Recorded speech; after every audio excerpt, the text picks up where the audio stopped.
पंजाब भर की तरह कानपुर में भी पोलियो मुहिम का आगाज़ कर दिया गया। पोलियो मुहिम 9 सितंबर से 13 सितंबर तक जारी रहेगी, जिसमें 2,26,000 बच्चों को पोलियो के कतरे पिलाए जाएंगे। वालिदैन अपने 5 साल के बच्चों को पोलियो के कतरे पिलाएं।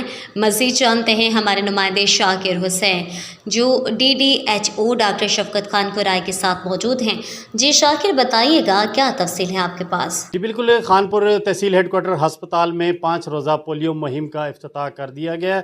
ये पोलियो मुहिम 9 से 13 सितंबर तक जारी रहेगी। मेरे साथ इस टाइम DDHO डॉक्टर शफकत खान कुराई मौजूद है, हम इनसे पूछते हैं। जी डॉक्टर साहब।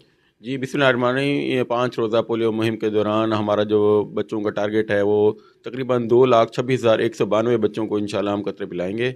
और जो हमारी इस कैंपेन में जो हमारी टीम हिस्सा ले रही हैं वो 899 टीम्स हैं, और जो UCMO हैं जो ओवरऑल मॉनिटरिंग करेंगे वो 31 हैं, और एरिया इंचार्ज हैं उनके नीचे 142 हैं।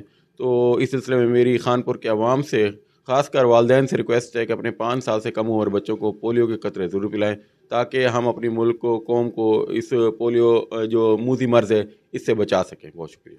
जी, जैसा कि डॉक्टर शफकत खान कुरैशी का कहना था कि खानपुर में 2,26,000 बच्चों को पोलियो के कतरे पिलाए जाएंगे और 899 जो है वो टीमें तश्कील दी गई हैं। वालिदैन से इनका ये कहना था कि वो अपने बच्चों को इस मूजी मर्ज़ से बचने के लिए पोलियो के कतरे लाजमी पिलाएं। जी।